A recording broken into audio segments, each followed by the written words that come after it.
الحمدللہ رب العالمین والصلاة والسلام علی رسول الکریم اما بعد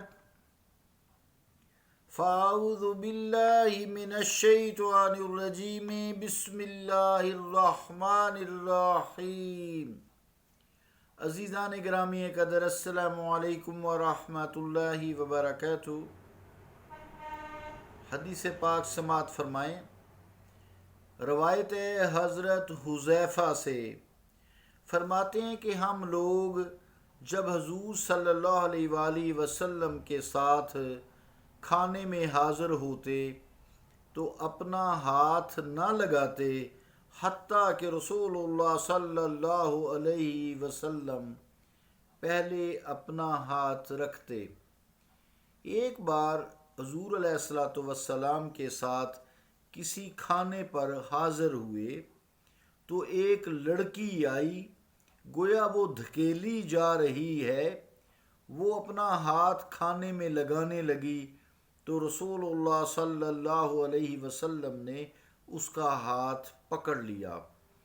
پھر ایک بدوی آیا، گویا دھکیلا جا رہا ہے، حضور نے اس کا ہاتھ بھی پکڑ لیا۔ پھر رسول اللہ صلی اللہ علیہ وسلم نے فرمایا کہ شیطان اپنے لیے کھانا حلال کرتا ہے اس سے کہ کھانے پر اللہ کا نام نہ لیا جائے۔ وہ اسے لایا تاکہ اس کے ذریعے کھانا حلال کرے، میں نے اس کا ہاتھ پکڑ لیا۔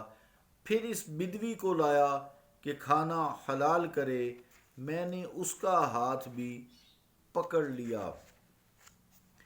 اس کی قسم جس کے قبضہ میں میری جان ہے کہ شیطان کا ہاتھ ان کے ساتھ میرے ہاتھ میں ہے۔ ایک روایت میں ہے کہ پھر بسم اللہ پڑھی اور کھایا۔ مسلم۔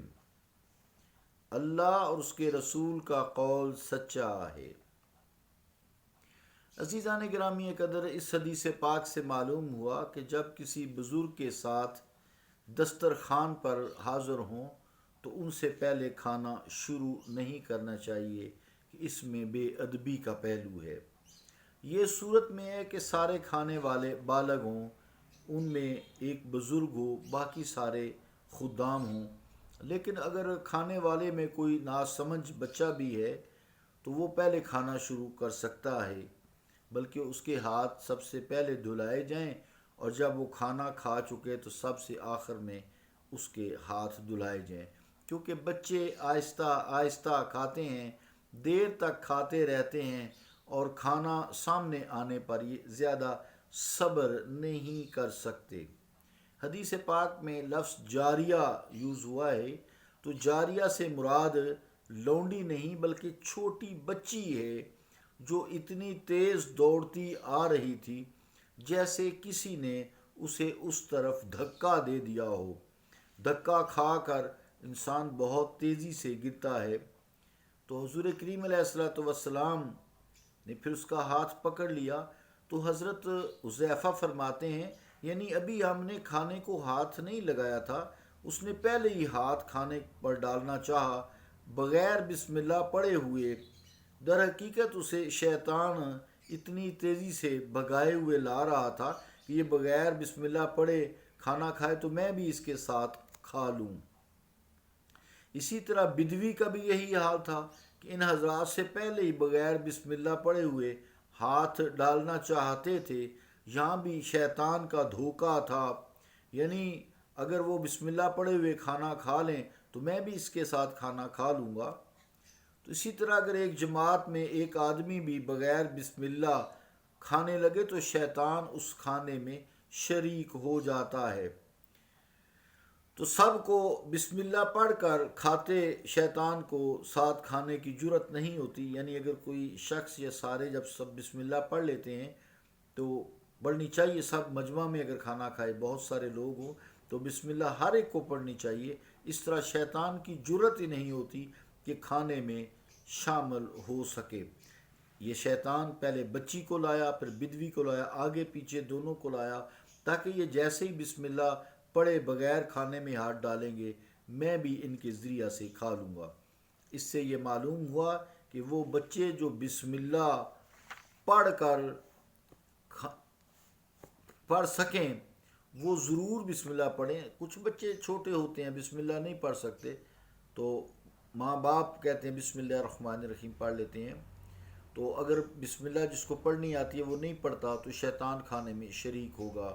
ہاں اگر بے سمجھ بچہ ہے بول نہیں سکتا تو اس کے لیے حکم الگ ہے، یہ اس حکم میں نہیں آتا کہ وہ ضرور بسم اللہ پڑھے، تاکہ وہ بول ہی نہیں سکتا، ناسمجھ ہے، نابالغ ہے، نابالغ سے مراد بہت چھوٹا ہے۔